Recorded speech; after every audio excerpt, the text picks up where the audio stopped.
compañeros, ¿qué tal? ¿Cómo estamos? Este vídeo va a ser muy interesante porque vamos a enseñarte qué comer antes, durante y después de tu entrenamiento para ganar masa muscular y para mejorar tu rendimiento deportivo. Creo que vas a aprender mucho y si te gusta este tipo de contenidos, agradecemos un montón tu manita arriba. No cuesta nada y casi siempre se os olvida, así que contamos con ello. Ahora sí, empezamos.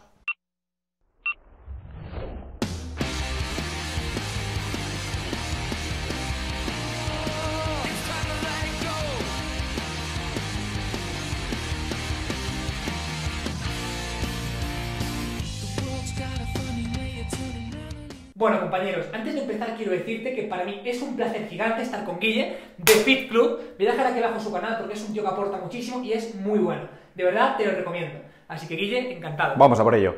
Bueno, como ha comentado David, vamos a tratar todo el tema del perientrenamiento, que lo primero que tenemos que entender es qué es. El perientrenamiento es una parte del timing nutricional. El timing, a su vez, es todas aquellas estrategias enfocadas a que tiene una intencionalidad de mejorar las adaptaciones producidas por el ejercicio, ¿vale? Lo que diferencia el comer por comer y utilizar una estrategia de timing realmente es esa intencionalidad, ¿vale? De mejorar las adaptaciones que genera este entrenamiento.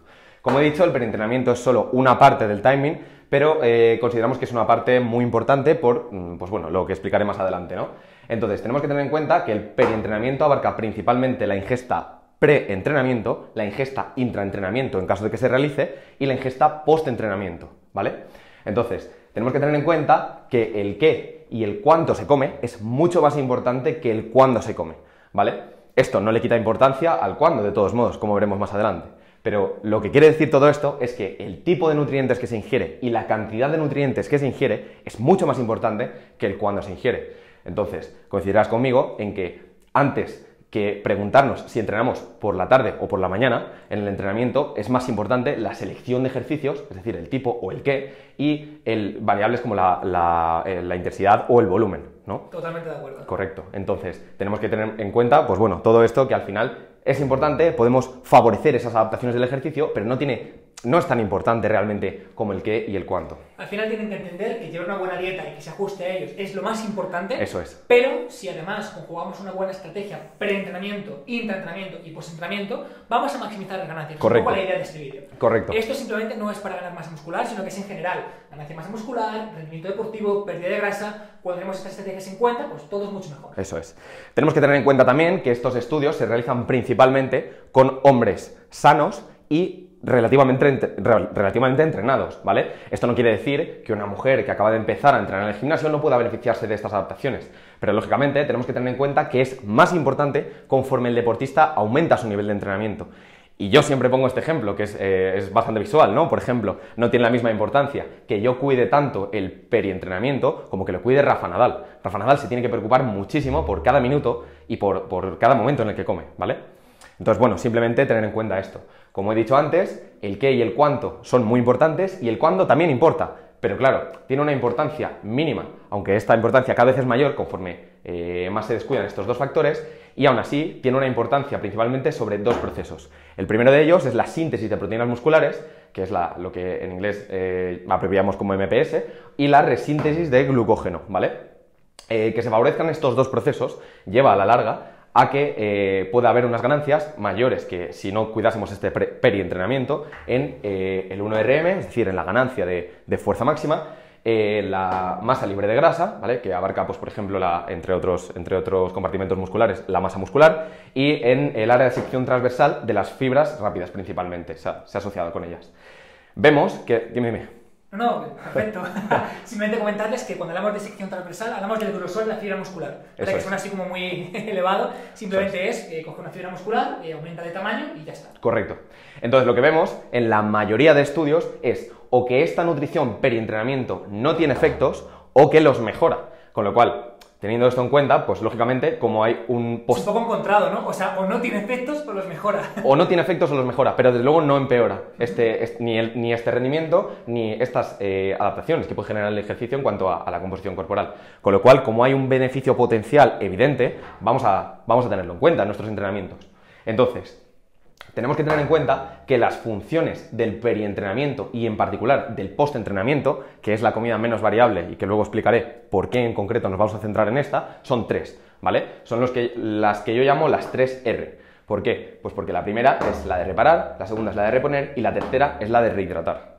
Cuando hablamos de reparar, hablamos principalmente de devolver a la fibra muscular a su homeostasis, ¿vale? Es decir, a su integridad original, a sus valores originales y estables y compatibles con la vida, realmente. Sí. Entonces, por ejemplo, esta función la suplen, principalmente la cumplen las proteínas, ¿vale? Más adelante encontramos la función de reposición, que principalmente se lleva a cabo a partir de carbohidratos, ¿vale? Cuando hablamos de reponer, hablamos de devolver a la fibra a sus niveles de glucógeno normales. Y cuando hablamos de rehidratar, estamos hablando de devolver al cuerpo a niveles de hidratación normales que permitan pues, las adaptaciones del entrenamiento y que permitan unos niveles de salud óptimos. Antes de que continúes, quiero que aprovechemos este pequeño espacio y le comentemos a la gente estrategias efectivas y prácticas, que yo creo que es lo importante, para enfocar su postentrenamiento. Es decir, ¿qué consejo podrías darle a una persona a nivel de cantidades para que después de hacer un trabajo de fuerza, un trabajo de resistencia o lo que sea, puedan reponerse de forma adecuada? Cumplan las 3 R's. Sí, a ver, vamos a hablar más adelante de ellas. Existen cantidades más o menos recomendadas, ¿vale? En los que más o menos hay un consenso, ¿vale? Lógicamente, vamos a hablar de gramos de nutrientes por kilo de peso corporal, entonces esto va a implicar que la gente tenga que pesar la comida. Yo estoy un poco en contra de esto, de pesar la comida, aunque cada uno tenga su opinión, pero sí que vamos a estar hablando de gramos de macronutrientes por kilo de peso corporal, y esto, quieras que no, pues hay que hacerlo. Te toca. Sí, entonces, un alimento, no me gusta especialmente tener que destacar ningún alimento por encima de los demás, pero si tuviera que quedarme con alguno en particular que cumpla estas 3 funciones, que solo cumpla estas 3 funciones, no estamos hablando de salud ni me estoy metiendo en este tipo de temas, ¿vale? Porque sé que esto genera mucha polémica, es la leche. Efectivamente es un tema muy polémico porque habrá ahora que salga gente antilácteos, ¿no? Seguramente. Digamos que en la nutrición, bueno, pasan todos los casos, pero en la nutrición concretamente es que hay muchos extremismos. Entonces hay gente que está totalmente en contra de la leche y gente que solamente toma leche prácticamente. Sí. No estoy diciendo que la leche sea el santo grial de la nutrición, no estoy diciendo que sea especialmente mejor que otros alimentos, pero sí que es cierto que las proteínas de alto valor biológico que tiene la leche, y además que es una fuente rica de leucina, sirve muy bien de cara a la función de reparar. Además, la leche tiene carbohidratos de un índice glucémico relativamente alto, ¿vale? Que se absorben muy rápido, esto significa que se absorben muy rápido, pasan muy rápido al torrente sanguíneo, y se puede aprovechar esta traslocación de los GLUT4, de los transportadores de glucosa al interior de la célula, para volver a reponer estos depósitos de glucógeno y favorecer una recuperación relativamente rápida, ¿vale? Y aparte, pues lógicamente, la leche sabemos que tiene un porcentaje de agua relativamente alto por cada 100 gramos de alimento, esto es evidente.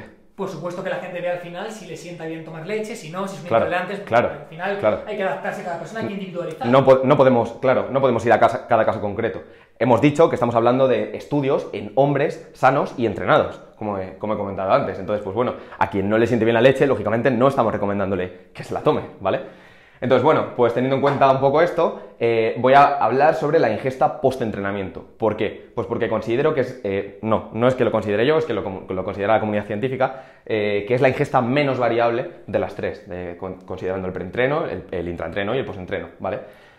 Dime. ¿A qué te refieres cuando hablas de menos variables? Sí, a ello iba. A ver, tenemos en cuenta que el postentrenamiento se suele realizar relativamente cerca del entrenamiento, una duración de, pues, sí que es cierto que la reposición, la resíntesis de este glucógeno se acentúa especialmente durante las 6 primeras horas tras el entrenamiento, ¿vale? Entonces, no digo que haya que consumir rápidamente estos nutrientes, pero, joder, tiene sentido dentro de estas 6 horas aprovechar y consumir estos carbohidratos que permitan esta... Comentarle a la gente que muchas personas se han preocupado durante mucho tiempo de la famosa ventana anabólica. Eso es. Es como que me recuerda a Indiana Jones, ¿no? Se cierra la puerta en media hora y estás ahí cogiendo el sombrero.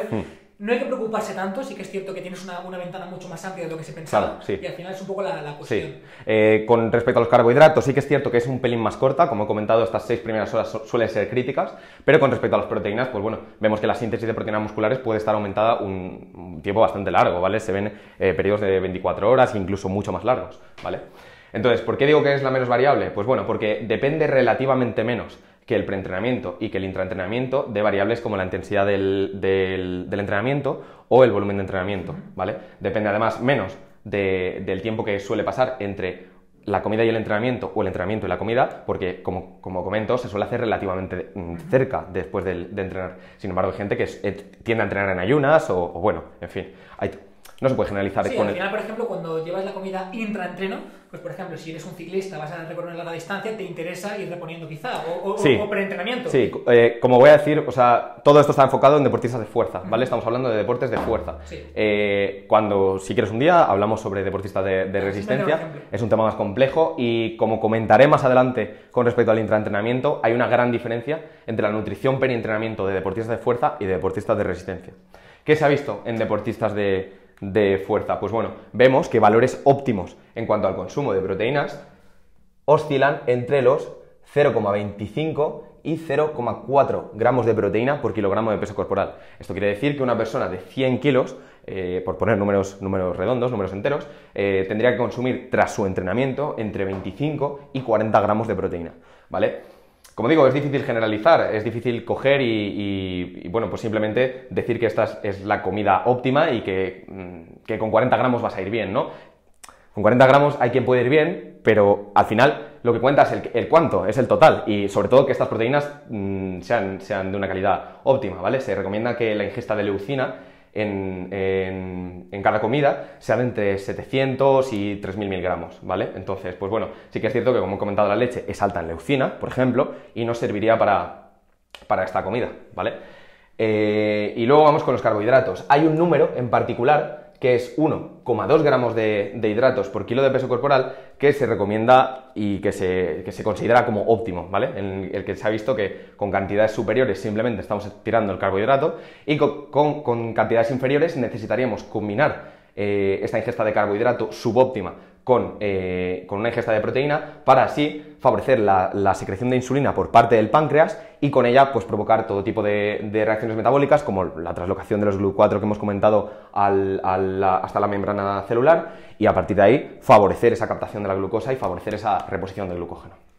Entonces, en relación a esto, tengo 3 preguntas, ¿vale?, que suelen ser bastante habituales con respecto a la nutrición perientrenamiento, que me gustaría tratar, ¿vale? Y la primera de ellas es, ¿qué pasa con la grasa y con la fibra? Porque no las hemos nombrado en todo este tiempo. Pues bueno, lo que tenemos que saber es que la grasa y la fibra son 2 nutrientes que retrasan el vaciado gástrico, y eso es algo que particularmente no nos interesa en la nutrición perientrenamiento. No digo que no sean importantes, en absoluto, ¿vale? Me parecen muy importantes tanto la grasa como la fibra, pero si lógicamente nos están retrasando este vaciado gástrico, pues pueden provocar o que la ingesta preentrenamiento nos genere un malestar gastrointestinal durante toda la comida, o que simplemente retrasen esta recuperación, ¿vale? Entonces, pues nada, simplemente decir eso. Con respecto al intraentrenamiento, quería comentarlo ahora, te me has adelantado un poco, pero bueno, el caso es que con respecto al intraentrenamiento no suele ser necesario en deportistas de fuerza, ¿vale? A pesar de lo que se comenta. Lógicamente esto depende muchísimo de la sesión, pero no es comparable. Dime. No, perfecto, sí, estoy totalmente de acuerdo. Cuando ves a un powerlifter entrenar, es que descansan 5 minutos. Al final el trabajo real que hace a nivel muscular es muy pequeño. Es muy bajo, claro. Es un trabajo principalmente neuromuscular. Sí. Entonces, este deporte, el deporte de fuerza, no es comparable a nivel de gasto metabólico con respecto a los de resistencia, que no tienen nada que ver. Precisamente por eso antes te puse el ejemplo de un ciclista. Claro. Como hemos dicho antes, el porcentaje es la parte menos variable. Claro, es que realmente cuando comparas un trabajo de fuerza con un trabajo de resistencia, el de resistencia tiene un desgaste súper alto. Eso es. Entonces, sí que es verdad que precisamente has nombrado un ciclista, y la mayoría de estudios en deportes de resistencia se suele hacer con ciclistas, ¿vale? Entonces, bueno, de esto ya hablaremos otro día, pero el caso es que en la mayoría de ocasiones no suele ser necesario un intraentrenamiento en caso de deportistas de fuerza. ¿Qué lo queréis hacer? Pues bueno, proteína de rápida absorción y algún carbohidrato igualmente de rápida absorción, ¿vale? Tenemos, pues, se suelen utilizar maltodextrinas o incluso en algunos casos dextrosa, que es simplemente azúcar, que bueno, yo pues puedo estar más a favor o menos, pero bueno, tendríamos que valorar cada caso particular, y entonces no me voy a meter en esto, simplemente. Y lo tercero, pues bueno, lo tercero suele ser una pregunta muy habitual, y es que, como he comentado antes, si estamos llegando a esa ingesta óptima de carbohidratos, hay una pregunta muy importante, y es, por ejemplo, si aumentamos esa cantidad de carbohidratos habiendo una cantidad suficiente, es decir, óptima, de proteínas, aumenta esto, perdón, porque lo he cambiado, ¿vale? O sea, lo he puesto mal. Mira. A ver. Esto, perdonad, son los nervios del directo. En caso de que tengamos una cantidad suficiente de proteínas y aumentemos la ingesta de carbohidrato, el hecho de que aumenten hormonas como la insulina va a aumentar más la síntesis de proteínas musculares.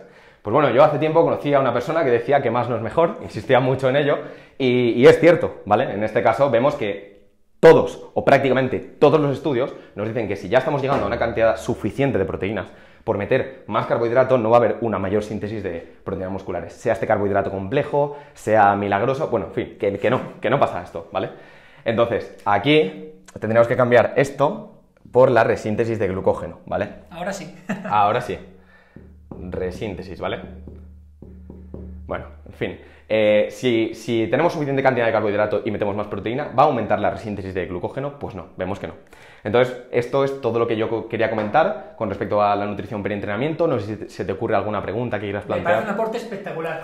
A mí me ha gustado mucho también. Lo único también. que puedo hacer es darte las gracias e invitarte a que vuelvas de nuevo. Por supuesto, a mí también. Yo os quiero pedir también disculpas a vosotros, perdonad si me he embalado, pero bueno, todo esto da un poco de nervio, es la primera toma y bueno, a mí me gusta mucho hablar de esto, entonces cuando me das cuerda se nota, pasan estas cosas. Pues nada, compañeros, esperamos que os haya gustado, que hayáis disfrutado. De verdad, muchísimas gracias. Un placer estar aquí, tío. Y bueno, recordamos que si os gusta este tipo de contenido, se agradece un montonazo vuestra manita. Pero arriba, mucho. porque de verdad que motiva mucho. Así que, Guille, nos vemos pronto. Hasta la próxima. Cuidaos.